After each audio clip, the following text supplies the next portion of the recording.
This is the Whimsy Farm Podcast. I'm Carolyn Crane. There's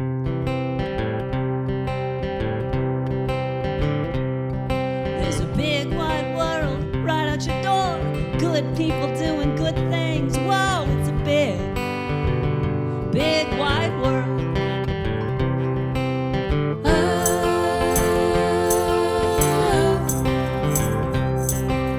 Now is the time.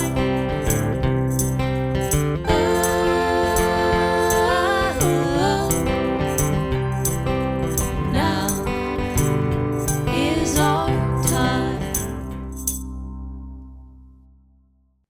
Welcome, everyone, to episode 25 of the podcast. The month of May is Utah Phillips month here on the pod, since he was born on the 15th and left us on the 23rd of May. On this episode, an old and dear friend of his visits us, and we talk about the importance of May Day in labor history. I'm honored to speak with author and labor historian Patrick Murfin. Patrick wrote the final chapter of the book, The IWW, Its First 70 Years.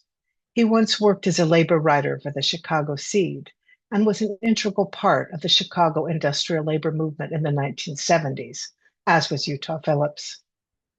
50 years later, Murfin still writes prolifically for his blog called Heretic Rebel, A Thing to Flout. Saying welcome, Patrick Murfin, to the Whimsy Farm Podcast. I'm glad to be here. It's an honor to have you. You are the esteemed author who wrote the final chapter of the book that Fred Thompson wrote most of, IWW, its first 70 years, and you took care of the last, 20 years of that? Yeah, it was 70 20 years at that point.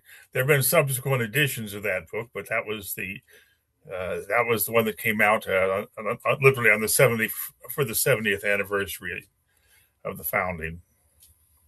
So, May Day is so many things to so many different people. It's the pagan holiday Beltane. It's my kids went to Waldorf school and they always did the maypole celebration. And but many people don't realize that it's also globally known as a labor holiday. And that's what I've invited you on the podcast to talk with me about today. And I'm sure you know much more about it than I do.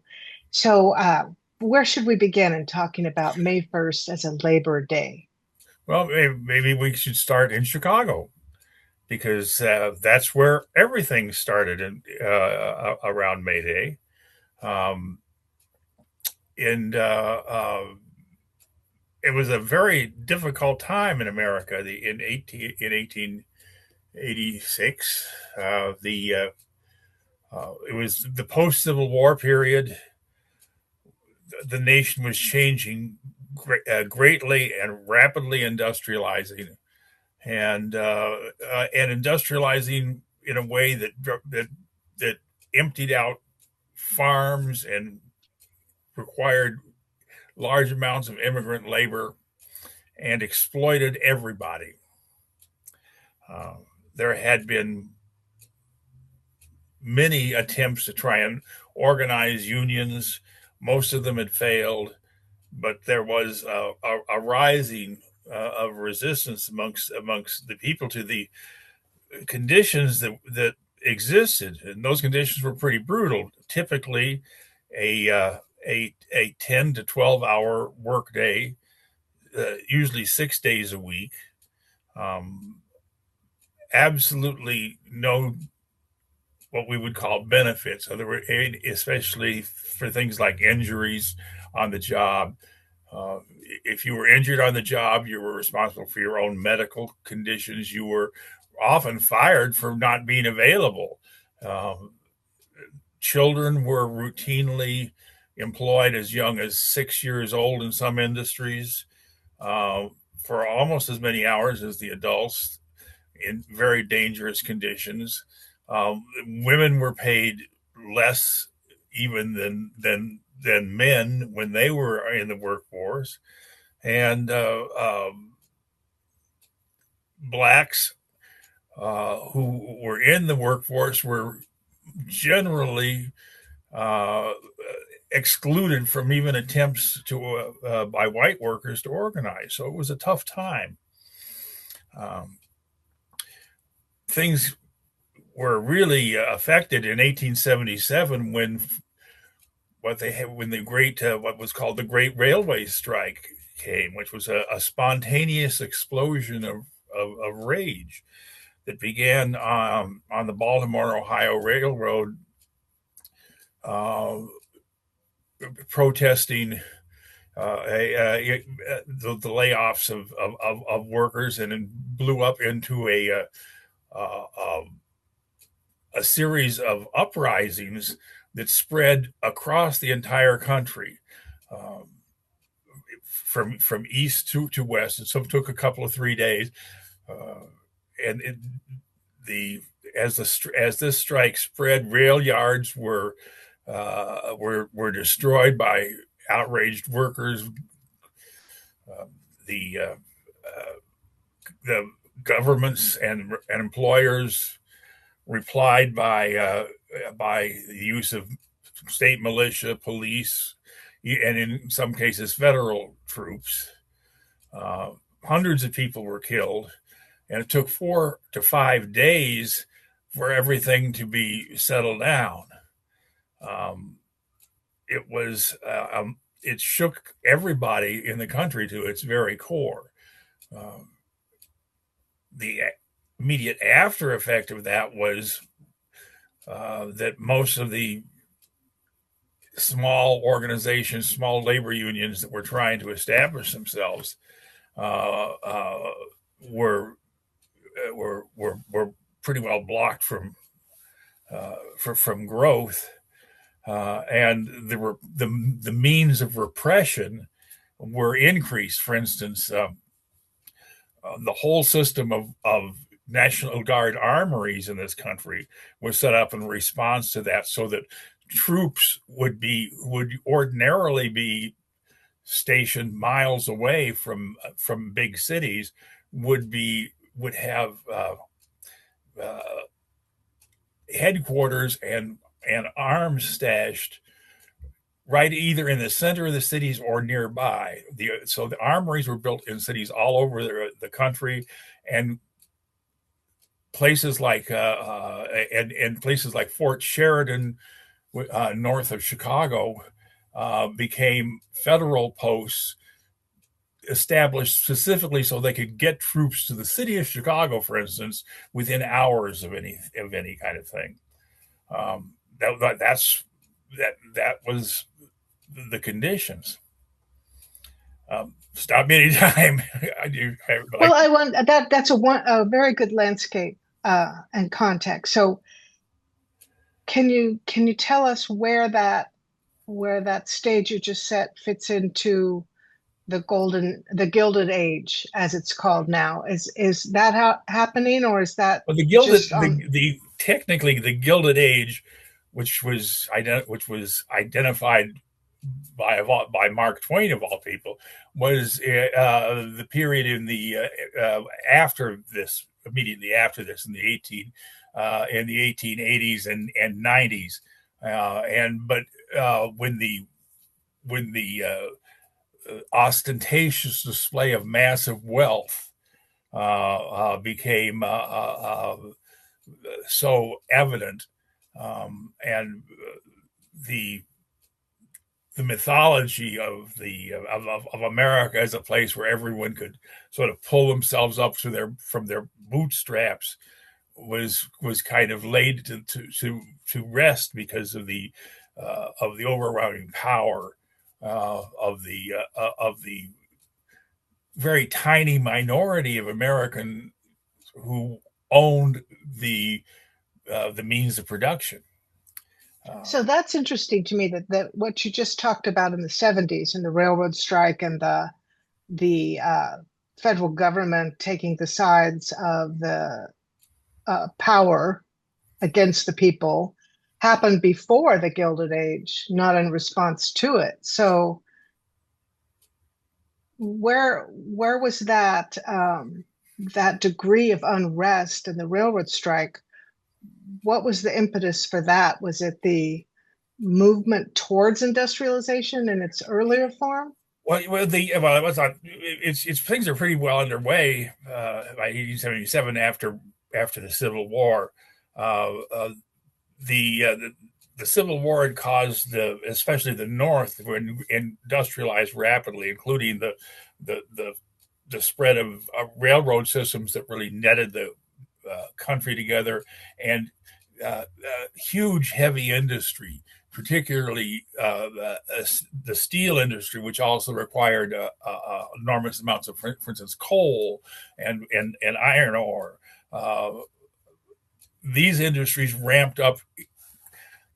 They are literally exploded to feed to feed what was becoming an insatiable demand for for the new and the modern, and so those kind of things were important. Certain capitalists became notorious, like the founders, what became U.S. Steel.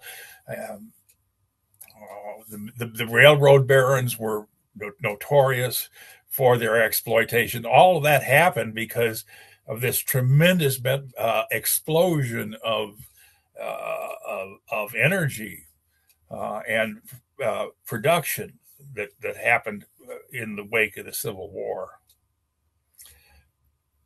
That was that can be seen particularly in Chicago, which was in 1886 the fastest growing city in the world.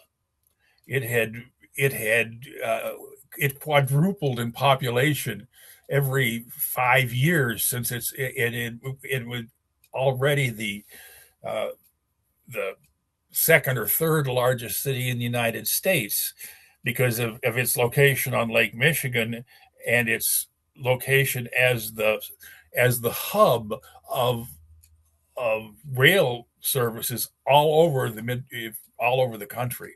As Chicago is where trains from the east came, split up, and were repackaged to go to the north, to the west, to the south. It was the transportation hub, and because it was the transportation hub, it had water from it had shipping on the Great Lakes. It had the trains. It had it connected to a canal system that connected to the Mississippi River. The Chicago became the place to build industry, um, and the place where workers came to find jobs. Um, so it was just literally exploding. Workers lived in oftentimes in shanties and very poor conditions, crowded conditions, and got work wherever they could. Some of that work was major industries like the McCormick Reaper Works, which is where which was a giant industrial complex that was keeping the American farm economy and transforming it by the production of heavy farm equipment. Not only the original McCormick Reaper, but a whole line of of what were really revolutionary farming tools that were changing American agriculture and also displacing a tremendous amount of people who had been agricultural laborers um, in the past. Uh, Thousands of people were employed by McCormick Reaper's works, and in that year, 1886, there was a strike began at the McCormick Reaper's work just a few days before May 1st, and it was a major affair. That it was largely spontaneously developed, as a lot of those things were in those days, but it did have the support of the Knights of Labor, which was one of the first labor unions, and the Knights were had grown out of a benevolent brotherhood, and as almost like a Masonic organization, and it all sort of become de facto a labor union. The Knights were involved, as were fledgling small craft unions. Craft unions were usually local, and they covered they covered workers only in crafts, carpenters, wheelwrights,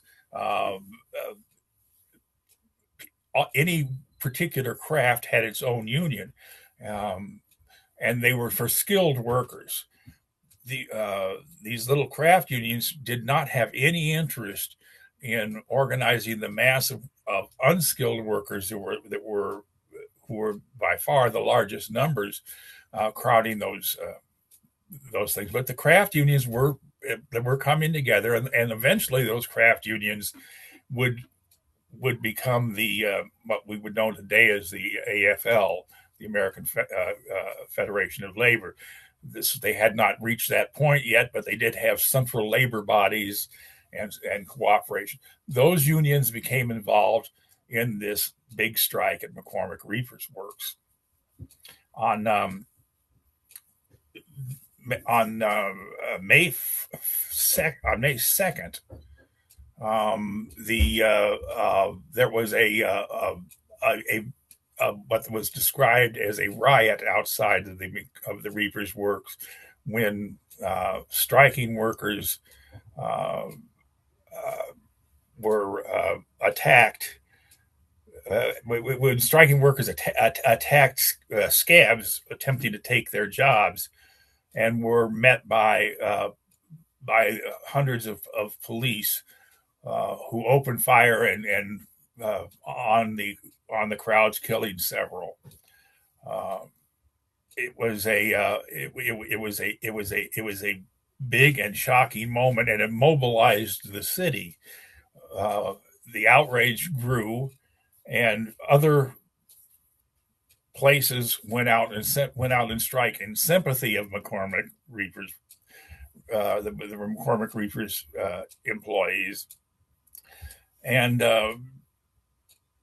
it was decided to hold a protest meeting on May 4th at a place called the Haymarket, which was near downtown, which was literally an open air produce market that had wide streets, and so that for wagons to be able to come in and go out, and so a protest meeting was called for May 4th.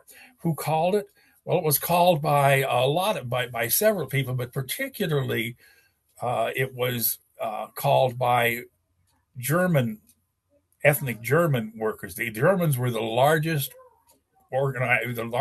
percentage of all of the immigrant labor in the city, and they had come over from Germany with bringing with them a radical tradition after what was called the 1848 revolutions that swept Europe. So they came over with a radical tradition, and also a very sophisticated analysis by some people. A lot of the people who were organizing these strikes were members of what was called the International Working People's Association, and that was made up largely of Germans, although there were people from many other ethnics in it. And a lot of those people were self-described anarchists. We got to understand, anarchists at the time was a term that generally related to almost any kind of socialist, but the best known theoretical people who in this country were German anarchists. It was not. They did not view themselves as bomb throwing terrorists, supposedly, although they got that reputation. They considered themselves revolutionaries who wanted to replace the whole system, and so the members of the of these groups published newspapers in English and in Spanish, and in English and in German, and they published a call for the mass meeting at the Haymarket on April 4th. May 4th. May 4th, I mean, sorry. May 4th. That's okay. April 4th, there's something entirely different. May 4th. And hundreds of people came to the rally, and it was in the early evening. It was raining. Things were going pretty peacefully. There was a parade of speakers who mounted a wagon set up on one end of the street, and we're just we're doing street oratory. There were a number of speakers.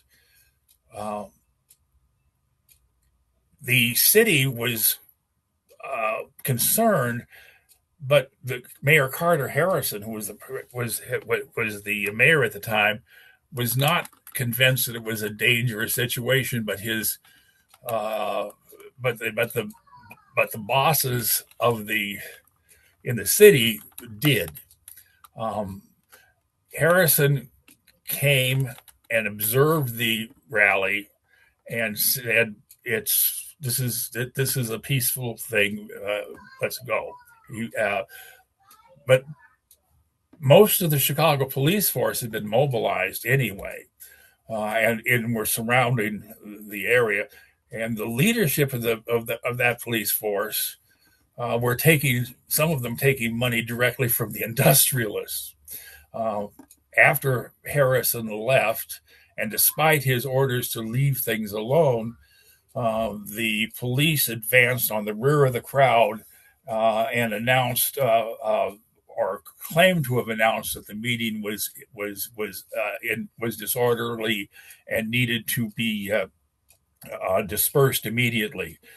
The speaker on the stand tried to explain that it was a peaceful meeting, and he was the last on the program, and it's going to be breaking up any moment. But the police charged the rear of the crowd with their billy clubs, and as that melee occurred, and as the police pushed up the street, somebody, the exact person has never been established, threw a bomb that exploded in the ranks of the police.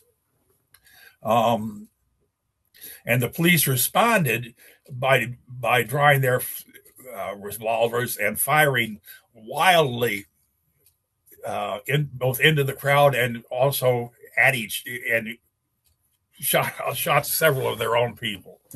The whole meeting was broken up. People fled the scene. There were several dead workers. There were dead policemen, and a panic went up across the city. All of the newspapers characterized it as an anarchist terrorist bombing, and the police set out a search for everyone involved in the so-called leadership of this rally. Eventually, they arrested 8 anarchists. Most of them were, almost all of them were German. 2 of them were not. Most of them were native German speakers. Most of them were associated with the Arbeiter Zeitbund, which was the German language anarchist newspaper. Several of them had addressed the crowd, and at least 2 of them were not even present at the event. Those people included Albert Parsons, a Southerner, a white Southerner, who had come to Chicago from Texas after the Civil War. He was a veteran of the Confederate Army, and he was he became a typographer and a labor leader in the city. He was married to a woman of color. She identified Lucy Gonzalez Parsons. She added the Gonzalez, who claimed to be Mexican, but research has shown that she was a mulatto woman. And Lucy was his partner and a labor organizer on her own. Both Parsons and Lucy were at other meetings at the time the bombing occurred.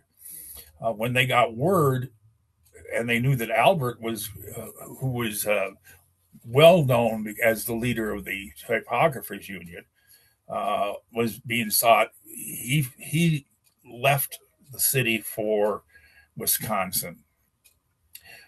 Meanwhile, his compatriots were rounded up at the Arbeiterzeitung offices or at their homes, and jailed. After a few days, Parsons voluntarily returned to support and join them, and all of them were put on trial for their lives for conspiracy. The seven, each of those seven men had very interesting lives and careers. They were not all alike. One of them was Samuel Friesen, for instance, was a Methodist lay minister.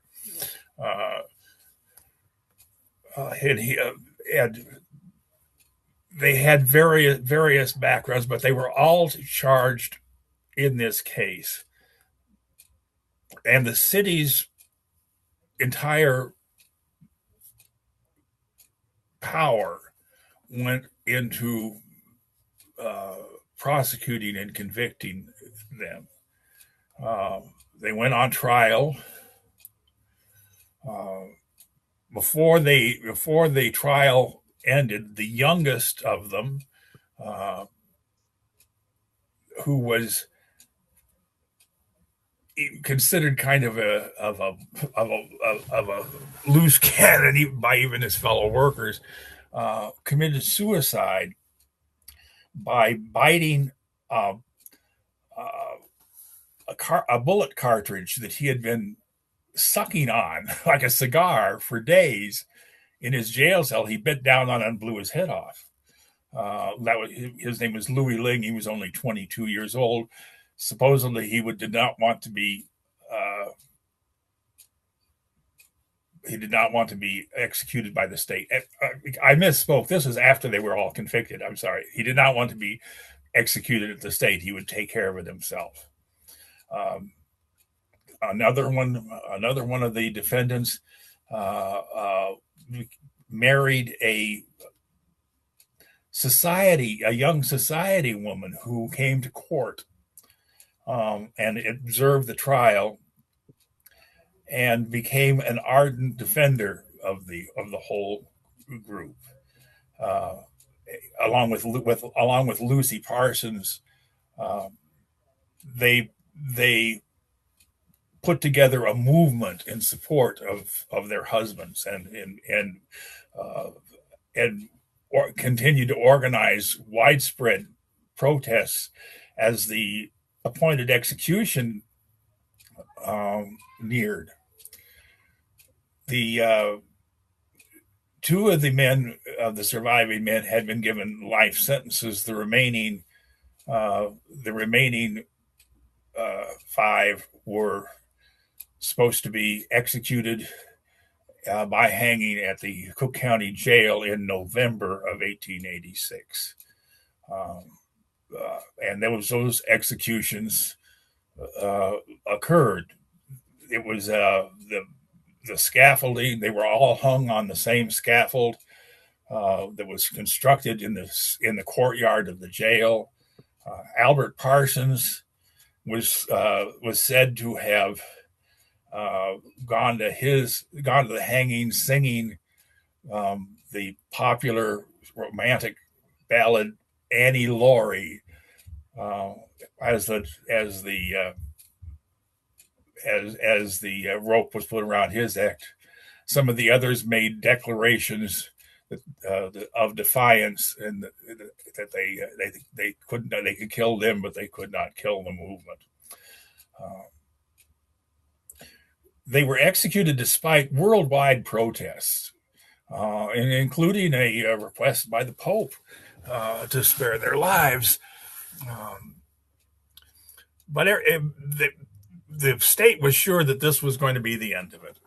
That the example would be enough to crush the movement. They amped up police surveillance of the labor movement. They did all sorts of things, but they couldn't quite kill it.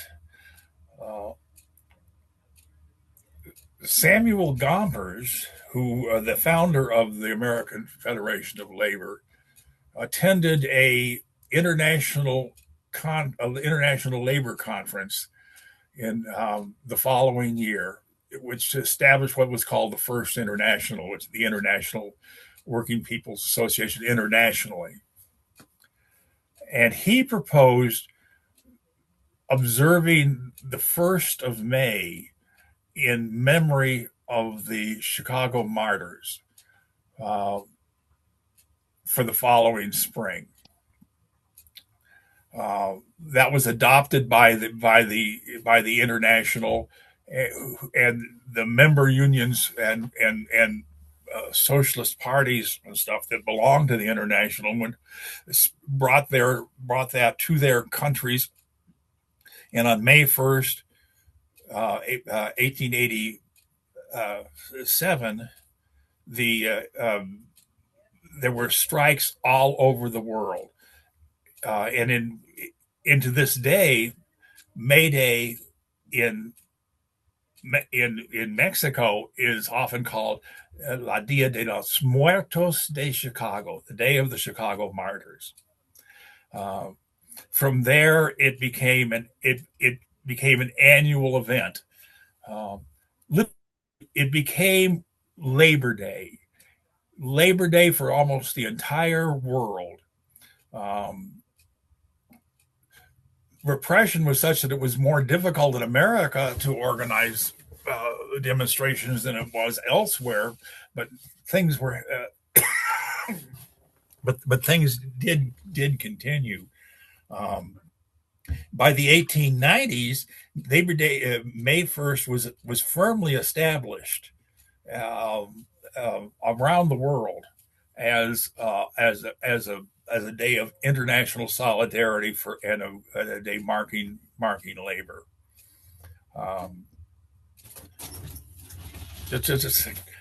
Matilda, my granddaughter's calling. Matilda, I wanted a Zoom. I have a 6-year-old granddaughter. I'm sorry. That's okay. She was curious why I was talking alone myself in here. Making sure you were okay. Yeah, the old man's talking to himself again. I was looking online preparing for this, and it's amazing the dozens and dozens and dozens of countries that celebrate May Day as Labor Day all over the world, on every continent. Yeah, every populated continent. It is. But it's interesting that it's not Labor Day in this country, and you wonder why. That was my next question. Well, why? There had been a local Labor Day, a local labor celebration in New York for some years, in the first week in September. And it actually had grown quite large. There's a famous illustration of a huge parade in New York in the 1866. When there was a movement to replace in this country Labor Day, May 1st, with this New York celebration of Labor Day. But the bosses were opposed pretty much to either of them until until Samuel Gompers again struck a deal with the Civic Federation. The Civic Federation was an enormously powerful organization of the masters of the industrializing country. It was supposed to be where the master capitalists and the governing elite would come together and decide what was best for the country. It was the creation of an Ohio senator called Mark Hanna, who was also the sponsor of William McKinley for president. Hanna decided that he could buy some labor peace by making minor concessions to a limited number of workers. And the limited number of workers were the craft union workers, the highly skilled workers who were in these local craft unions, and in the railroad brotherhoods, and they would let Gompers join the Civic Federation as a member, and so labor would have a seat at the table, just one seat, but it would have a seat at the table represented by Gompers or one of his designated people. There would be a few minor promises made for reduction of hours for skilled workers, and they would adopt the New York September event as an official Labor Day. This was also important because this was after the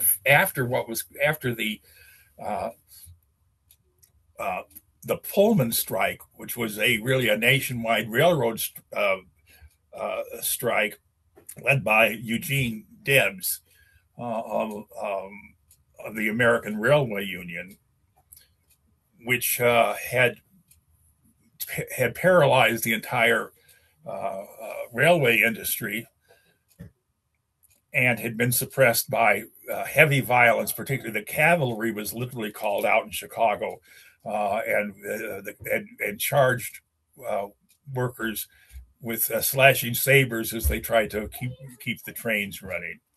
The railway strike, the Pullman strike, was suppressed. Debs and the entire leadership of his American Railway Union were arrested and put on trial. And there was a lot of bitterness about that, and the gesture that President McKinley, who was Hanna's creation, agreed to create a federal holiday as a kind of a sop to that to that anger. So that's why in America, officially, we celebrate our Labor Day differently than almost every place in the world. And Canada too. Yeah, Canada, because of our proximity, Canada ended up adopting it. But that's about the only. Those are the only two countries, I believe, that celebrate on that day. A handful of countries have other Labor Days, but almost everybody else has May 1st. The creation of official Labor Day did not stop the observation of May 1st as a Labor Day. However, by the labor movement, which by this time was beginning to reorganize itself and become much more powerful. Um, the the American Railway Union, Debs's union, was important because it had been an industrial union. It included all workers in the railway industry, from the least skilled to the elite of the engineers and conductors, who were literally called the aristocracy of labor, and it had shown that they had enormous power that could in basic industry that could not be matched by AFL craft unions, who would try and organize just the skilled workers and leave the other workers untouched. In 1905, Debs and other labor leaders, particularly the Western Federation of Miners, which was a hard rock mining union in the Rocky Mountain West, and and coal mining workers in many areas, and brewery workers who were organized as industrial, came together and founded the Industrial Workers of the World in Chicago in 1905, with an expressly revolutionary intent. They wanted, they announced, the working class and the employing class have nothing in common. It was a bold declaration, and they from the beginning asserted a bold program of organizing the unorganized wherever they were. And they emphasized leadership developed from the rank and file.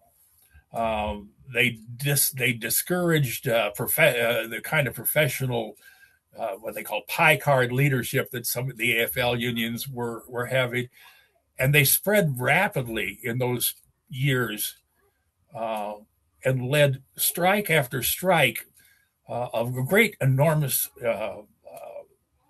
importance.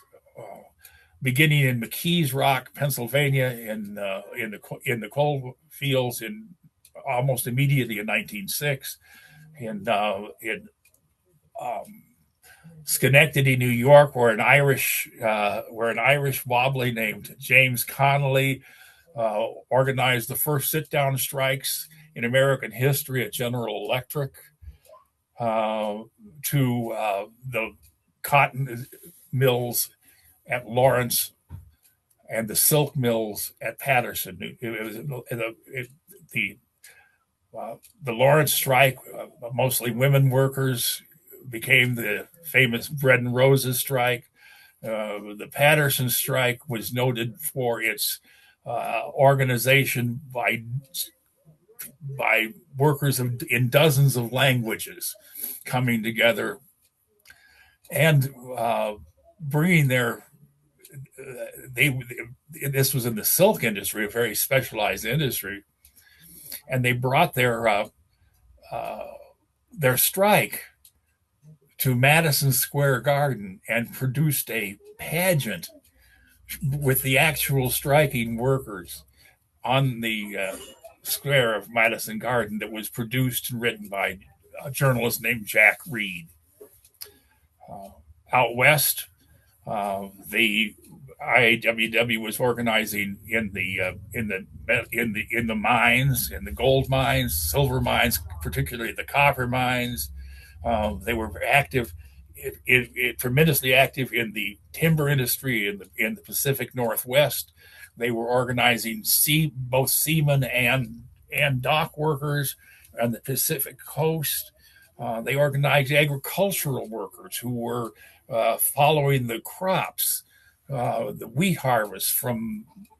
It used to take huge crews of men to operate the big reapers and bring in the grain crop They'd start as far as North Texas and Oklahoma and go all the way and move all the way to Saskatchewan over a season. Almost impossible to organize, they said, but the IWW established what they call the 1,000-mile picket line by enforcing their jurisdiction by control of the boxcars that the itinerant laborers, the harvest stiffs, used.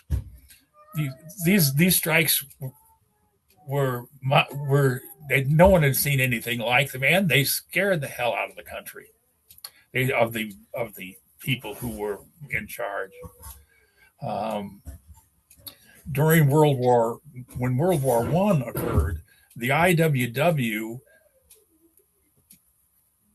stayed with the traditional commitment of international labor to refuse. They urged people to refuse to shoot workers from other countries.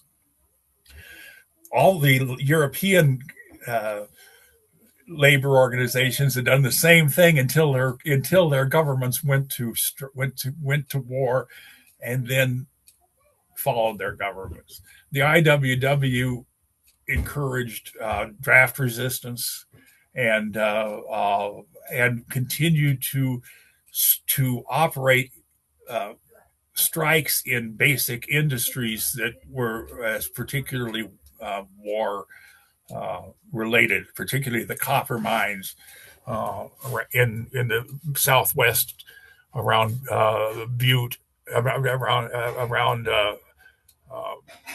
Bisbee, Arizona, and in up north around Butte in Montana.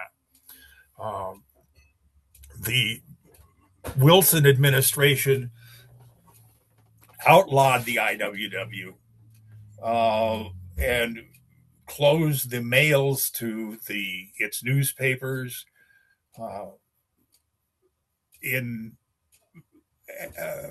started arresting and persecuting its leadership. That included a raid in 1919 when the war was over, by the way. In 1919, a raid was organized by a young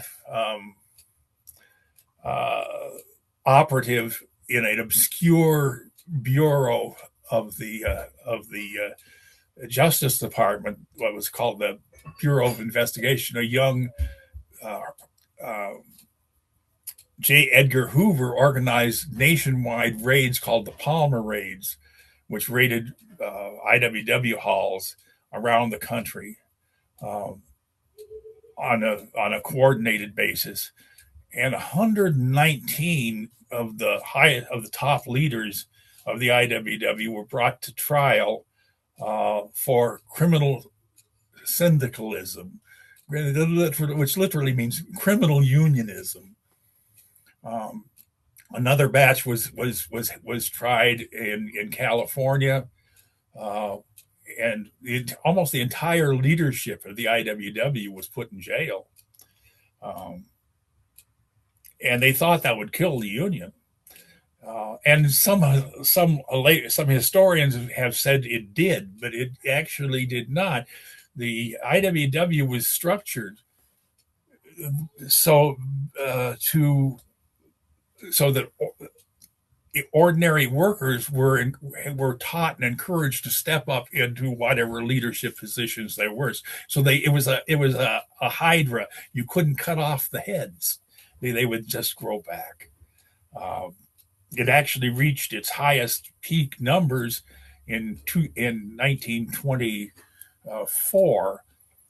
Unfortunately, there was an internal split over various what would seem to us arcane issues that really affected the membership after that.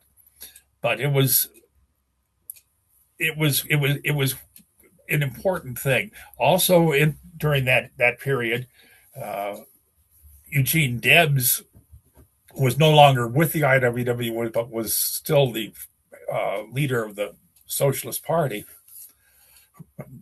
who had run 3 times already for president under the Socialist Party, was arrested in those raids and ran for president as from his Atlanta federal prison jail cell on a platform that would look very familiar to Americans.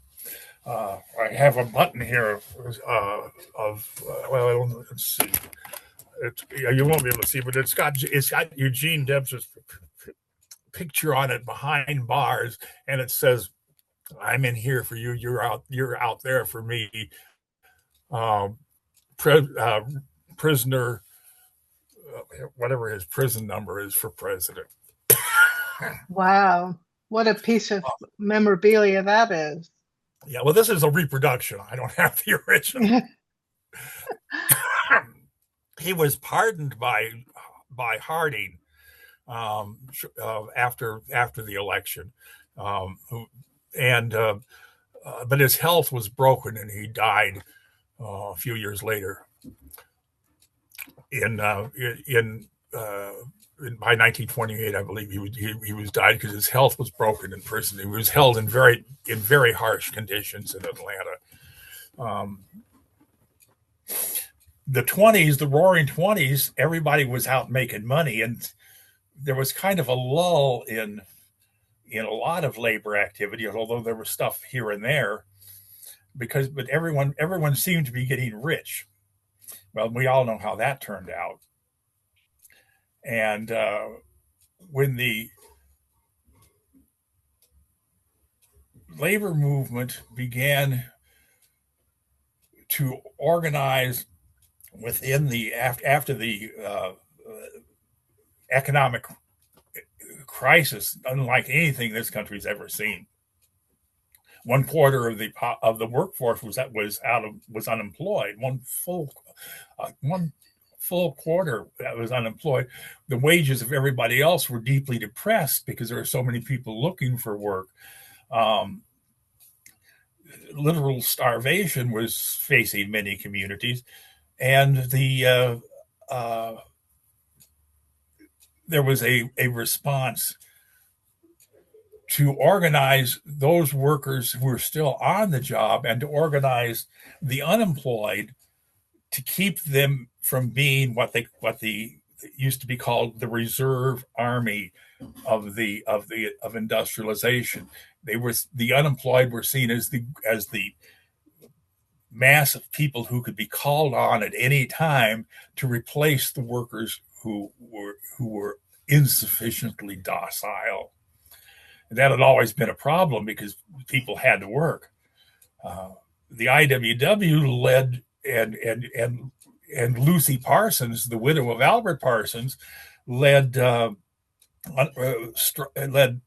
movements of the unemployed across the country to organize themselves specifically to support their fellow workers still on the job and to pledge not to be used against their fellow workers.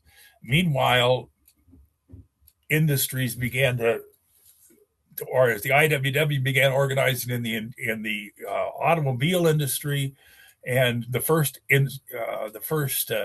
sit-down strikes in the automobile industry was at Fisher Body in Detroit, organized by the IWW, and my friend Fred Thompson, who was the co-author of that book you showed. That was where the whole idea of the sit-down strike happened. But the IWW was weakened and couldn't be everywhere. And what did happen was John L. Sullivan, John L. Lewis, who was the president of the United Mine Workers. The mine workers were the only AFL union that had a permission to organize industrially, because it was impossible not to organize miners that way. Lewis began an organization to spread industrial unionism to the basic industries, and that organization quickly became what we now know as the CIO, the Congress of Industrial Organizations. And the Congress of Industrial Organizations followed the IWW's organizational form of industrial unionism and adopted many of its tactics, and many of the many former IWW members became leaders and important figures in the CIO. Meanwhile, Franklin Roosevelt was elected, and he pursued a policy under the New Deal, which in order to prevent a revolution in this country, would enact a series of important reforms, and also offer official in support and encouragement of the labor union. And the reforms that the New Deal took, interestingly, look a lot like Eugene Debs's platform when he ran for president in 1960. Social Security, limitations on child labor, point after point, the entire fabric of how we understand the social network was enacted under the New Deal, and labor was able to assert itself.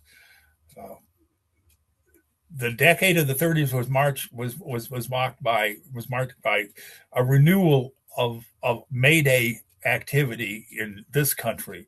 All around the country, May Day became a major event, whether or not it had official support, and that continued pretty much through World War II, and in the post-war era until another great post-war Red Scare,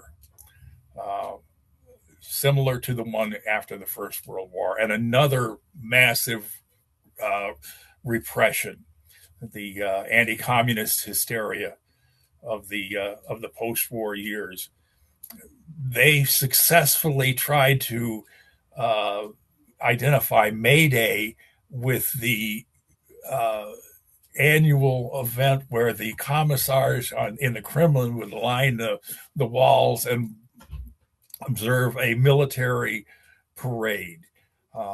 Those images were shown over and over again, and American workers were told that if they celebrated May Day, they were commies, and if they were commies, they were the enemies of their country, and could face criminal prosecution just as it was illegal to be a member of the IWW right after World War I.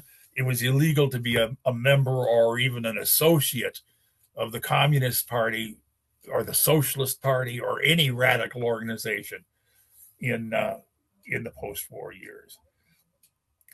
So there was another lull. The suppression of May Day lasted for many years. But in the late 60s, as a new wave of radicalism spread in this country in response to the Vietnam War, even the traditional labor organizations began to study their history. And in Chicago, the Chicago Federation of Labor began joining existing May Day observations at the traditional Haymarket site that had been put on for years by the Illinois Labor History Society and the IWW and the Socialist Party. They endorsed those and eventually erected a monument on the site. That was an enormous acknowledgement by the official labor movement of the history. So labor May Day celebrations began to spread and grow all across the country. In the current century, May Day became a day associated particularly with the rights of immigrant workers. It became associated with the what started in California as a day without a Mexican to show the value of the immigrant labor force, and it became an annual celebration in the Hispanic communities, asserting immigrant rights and protesting mass deportations and such. And those two celebrations have merged and become annual events in countries all over events all over the country. I've marched in Chicago several times with massive crowds. That where those two streams of Labor Day came together. Interestingly, this year, in response to every depredation that the current administration has pulled,